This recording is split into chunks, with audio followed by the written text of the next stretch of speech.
안녕하세요. 빅스타 방학특강 4강을 맡은 학회장 최가은입니다. 벌써 마지막 강까지 오셨는데 방학임에도 열심히 강의 따라오시느라고 고생 많으셨습니다. 오늘은 3강에 이어서 전처리를 마무리하고 머신러닝까지 해볼게요. 그리고 마지막에는 과제에 대한 설명도 드리겠습니다. 오늘 PPT는 지난번 강의 자료 뒷부분에 이어져 있으니 참고해주세요.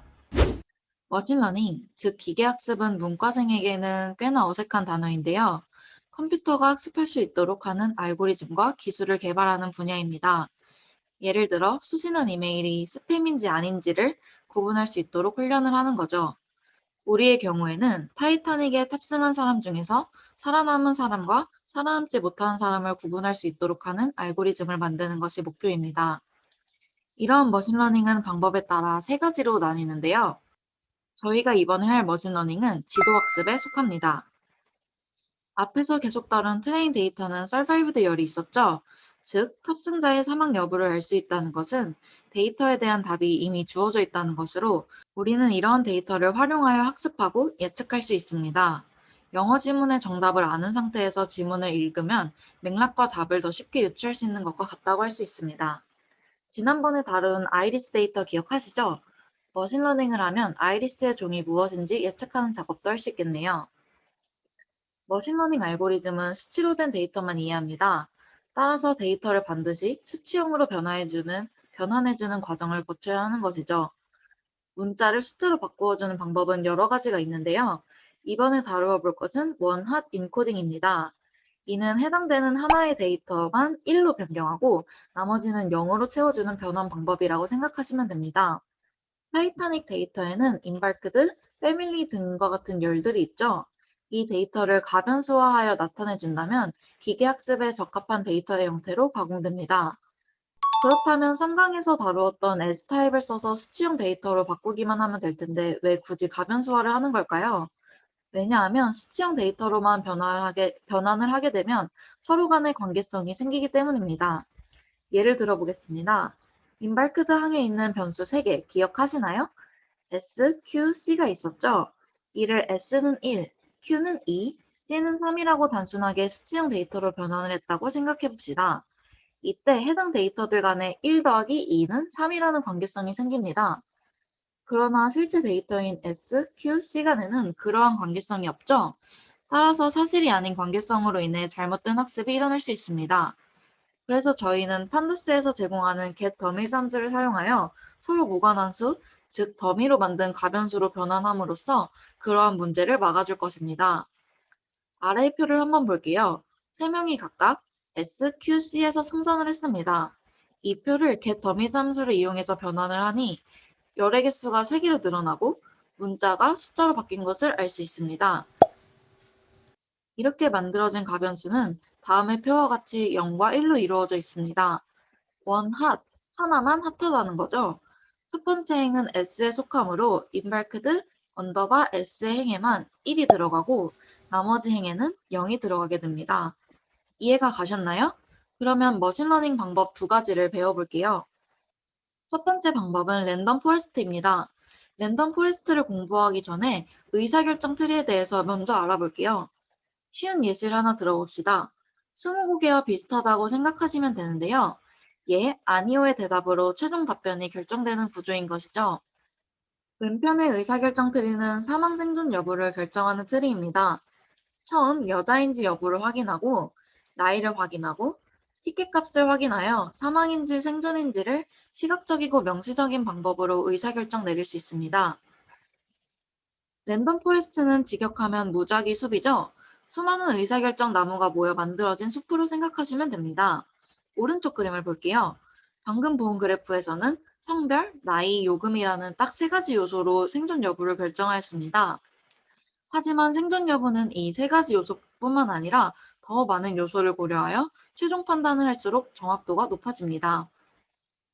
더 많은 요소를 랜덤으로 결합하여 여러 의사결정 트리를 생성하여 결과를 반환하는 것이죠. 결과를 도출하는 과정에서 모든 의사결정 트리가 같은 답을 반환하지는 않습니다. 한 사람에 대한 정보를 랜덤 포레스트에 넣었을 때 같은 정보로 사망, 생존 두 가지 결과가 반환될 수 있습니다. 의견이 서로 다른 경우에는 메이저 부팅, 즉 다수결의 원칙으로 최종 결과를 선정합니다. 랜덤 포레스트는 파이썬 라이브러리 scikit-learn을 사용하시면 쉽게 구현할 수 있습니다. 참고로 scikit-learn은 파이썬에서 머신러닝 분석을 할 때 유용하게 사용할 수 있는 라이브러리로 여러 가지 머신러닝 모듈로 구성되어 있습니다. 다음은 로지스틱 리그레이션, 즉 로지스틱 회귀를 이용한 방법을 설명드리겠습니다. 이 방법의 실제 사례를 먼저 말씀드릴게요. 메일을 스팸 또는 스팸이 아닌 것으로 분류하고, 종양을 악성 또는 양성으로 분류하고, 거래를 사기성 또는 정품으로 분류하는 것이 있습니다. 이 모든 문제의 공통점이 무엇일까요? 예 또는 아니요와 같은 두 가지 범주로만 나뉜다는 것입니다. 생존이라는 것도 살거나 죽거나 이 두 가지 요소를 갖습니다. 예측해보고 싶은 것이 결론적으로 두 가지 형태만 존재할 때 많이 쓰이는 방법이 이 로지스틱 회계입니다. 앞선 랜덤 포레스트와 동일한 라이브러리인 scikit-learn을 불러온 뒤에 사용하시면 됩니다. 네, 이렇게 머신러닝의 두 가지 방법을 알아보았습니다. 어떠셨나요? 바로 실습에 들어가기 전에 오늘 진행될 실습의 전반적인 흐름에 대해 먼저 말씀드릴게요. 위의 데이터 프레임은 3강까지 진행하신 여러분들의 트레인 데이터 프레임 모습입니다. 열을 간단하게 훑어보면서 전처리 부분을 복습해 볼게요. 나이를 같은 길이인 5구간으로 나누어 에이지 밴드라는 새로운 열을 추가하여 나타내었고, 에이지 열은 구간마다 이름을 지정하여 문자형으로 바꾸어 주었습니다. 그리고 형제 배우자 열과 부모 자식 열의 행을 각각 더하여 맨 오른쪽에 패밀리 열을 만들어 주었습니다.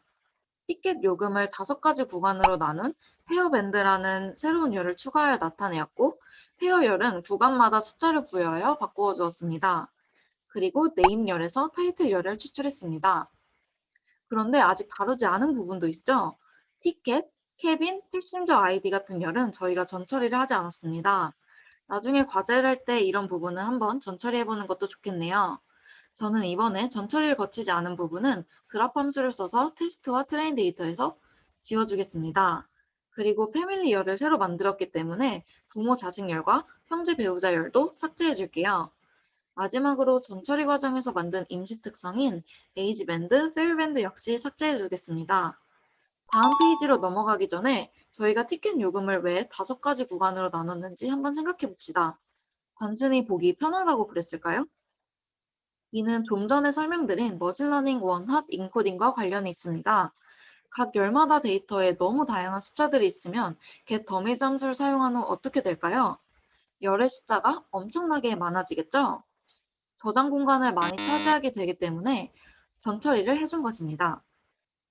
머신러닝에 쓰일 열만 남긴 뒤에는 콘캣 함수를 이용하여 데이터를 통합해 줍니다. info 함수를 사용하면 데이터 프레임의 기본 정보를 알 수 있었죠? 해당 함수를 사용하여 추가적으로 전처리가 필요한 부분이 있는지 재확인을 해보고 데이터 타입도 확인해 줍니다. 그렇다면 get 더미즈가 어떤 타입을 어떤 데이터 타입으로 변경해 준다고 했죠? 네, 문자형을 숫자형으로 바꾼다고 했습니다. 따라서 get 더미즈 함수를 사용하기 전에 데이터 타입은 모두 문자형이어야 하는 것이죠. 이해가 가시나요? 오브젝트로 표시되어 있는 열을 s 타입 함수를 사용해서 숫자형으로 바꾸어 줍니다. 다음에는 get 더미 함수를 사용하고 테스트 데이터와 트레인 데이터를 분리해주면 머신러닝 전까지의 단계가 마무리됩니다. 실습 부분에서는 이렇게 자세히 설명을 안 드릴 예정이니 실습을 하다가 이해가 안 가시는 부분이 있으면 꼭 다시 돌아와서 봐주세요. 그럼 이제 주피터 노트북을 준비해주세요. 주피터 노트북 모두 준비되셨나요? 시작하기에 앞서 1강부터 3강에서 배웠던 코드를 모두 실행시켜주세요. 오늘은 특성 추출 및 나머지 전처리 부분부터 코딩할게요. 제가 치는 코드를 따라하기보다 먼저 어떤 식으로 코드를 짜는 게 좋을지 생각해보고 먼저 적어보신 뒤에 제 코드와 비교해보시는 것을 추천드립니다. 그럼 시작할게요.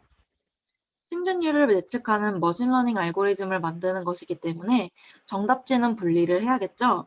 트레인 데이터에서 서바이브드 열만 뽑아서 새로운 데이터 프레임 트레인 언더바 레이블에 집어넣습니다.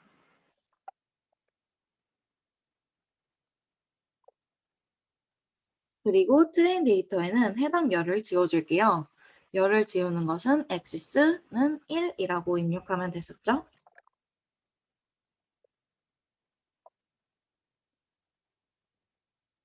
다음으로는 피로도가 낮은 특성들을 제거해 줄게요. 여기에 무슨 특성이 있었는지 잘 기억이 안 나신다면 앞에 강의 조금 복습해 주세요.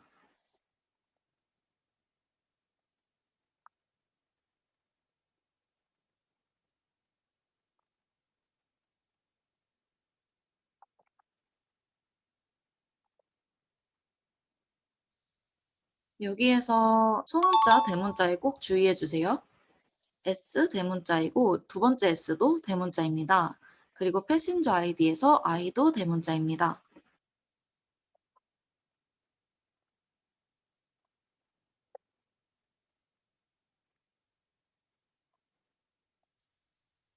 저는 테스트 데이터는 이거를 복붙해서 활용해 줄게요.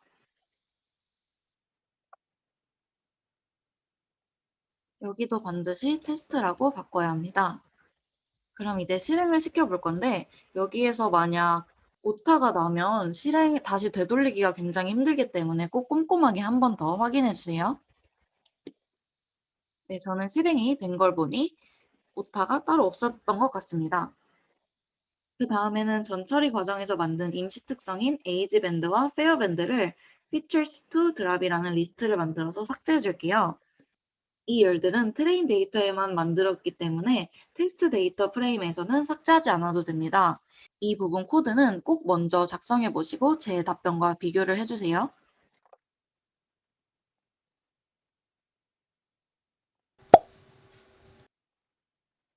여기에서도 반드시 비대문자인 거 주의해 주세요.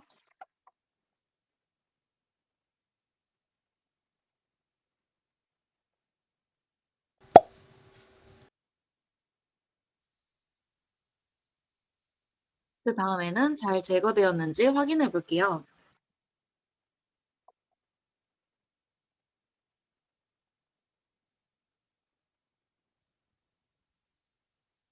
네, 전처리가 잘 되었네요. 두 데이터 모두 열의 개수와 이름이 동일하니 두 데이터를 콩캣 함수를 사용하여 all 언더바 데이터로 통합할게요.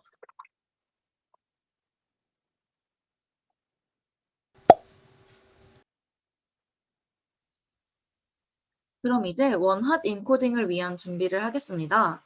인포 함수를 이용해서 데이터의 정보를 볼게요. 숫자형을 문자형으로 바꾸어야 했다는 거 기억하시나요? S타입 함수를 이용하여 바꾸어 줄게요. 어떤 열을 바꾸어 주면 될까요? 네, B클래스, 페어, 패밀리 이 세 가지 열을 바꾸어 주면 되겠네요.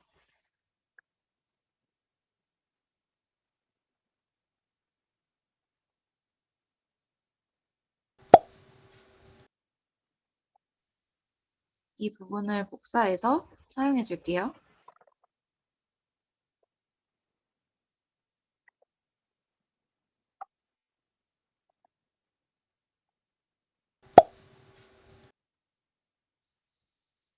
그리고 이제 데이터 타입이 잘 바뀌었는지 확인해 볼게요.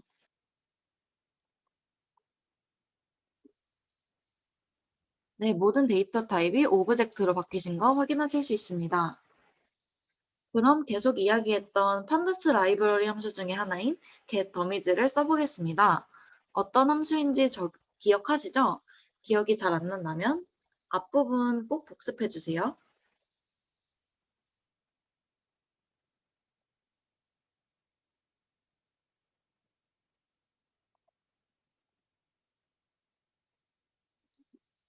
실행을 시켜주고 이제 함수가 잘 적용되었는지 헤드를 이용해서 확인해 볼게요.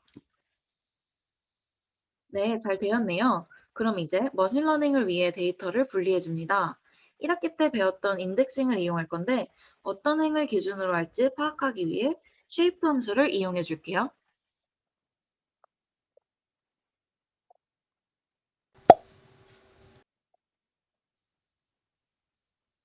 891행을 기준으로 나누면 되겠네요. 슬라이싱을 이용해서 나누어 줄게요.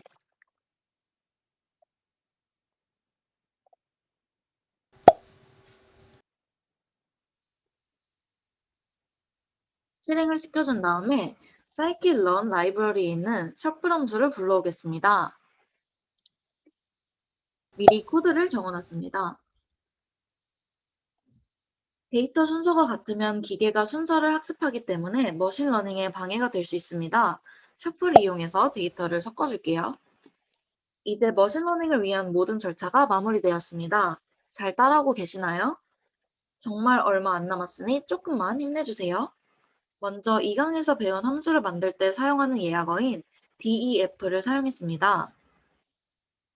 머신러닝 코드를 짜는 것이 저희에게는 큰 의미가 없을 것 같아서 함수 코드는 미리 적어놨습니다. 설명만 간단하게 드릴게요. 러닝이라는 이름의 함수를 만들어서 괄호 안에 머신러닝 이름을 넣도록 했네요. 모델 안에 머신러닝 이름이 들어가면 되겠죠?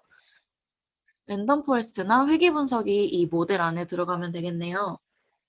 그리고 fit 함수를 이용해서 트레인 데이터와 트레인 레이블 데이터를 이용한 머신러닝 모델을 만듭니다. 그리고 predict 함수와 테스트 데이터를 이용하여 예측을 합니다. 정확도를 accuracy라고 정의하고 스코어 함수를 이용하여 나타낸 다음 그 값을 라운드를 이용해서 반올림 해줄게요. 이 함수를 호출하면 정확도는 몇 %다. 이런 결과가 나오도록 프린트문도 적어주었습니다. 간단하게 설명해서 100% 이해가 가진 않으셨을 테지만 궁금한 부분이 있으면 Q&A 게시판에 꼭 남겨주세요. 첫 번째 머신러닝 방법인 랜덤 포레스트를 이용해 보겠습니다.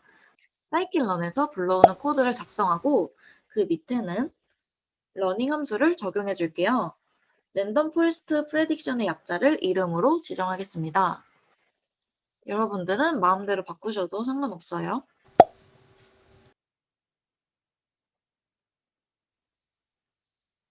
이 부분은 오타가 나기 쉬우니 꼭 복사해서 붙여 넣어주세요.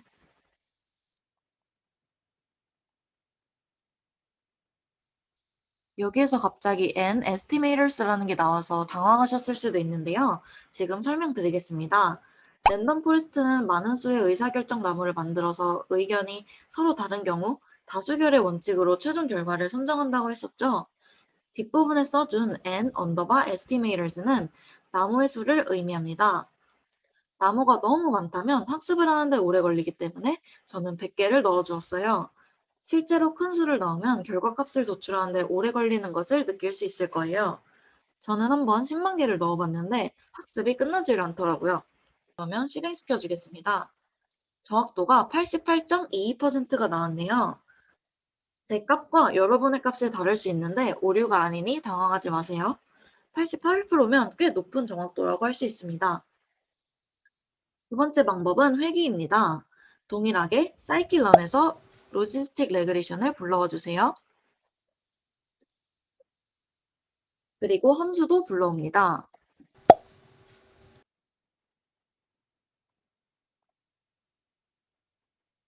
괄호 안에 로지스틱 레그레션을 복사해서 붙여 넣어주고 괄호를 한 번 더 넣는 거 잊지 말아주세요. 코드를 돌리니 84.18%라는 정확도가 나왔네요. 랜덤 포레스트보다는 살짝 낮은 정확도를 보이네요. 자, 이렇게 머신러닝까지 마무리를 해보았습니다. 정말 수고 많으셨습니다. 저희 교육부가 열심히 여러분들만을 위해 만들었으니 과제까지 저희 열심히 해봐요. 과제 안내는 3, 4강 PPT 마지막 장에 있습니다. 꼼꼼히 읽어보시고 혹시 궁금한 점이 있으시면 Q&A 게시판에 남겨주세요. 반드시 들어가야 하는 부분만 들어간다면 다른 부분은 여러분들 마음대로 해도 됩니다. 이 과제가 여러분들에게 꼭 중요한 포트폴리오가 될 수 있으면 정말 좋을 것 같습니다. 카페 개인 과제 제출방에 해당 형식대로 업로드해주세요. 2021년 빅스타 여름방학 특강에 참여해주셔서 정말 감사드립니다. 이번 특강을 통해 파이썬에 대해 복습도 하고 새로운 것도 알아가는 계기가 되었길 바라고 2학기 때 있을 그룹 과제에 많은 도움이 되길 바랍니다. 그럼 안녕!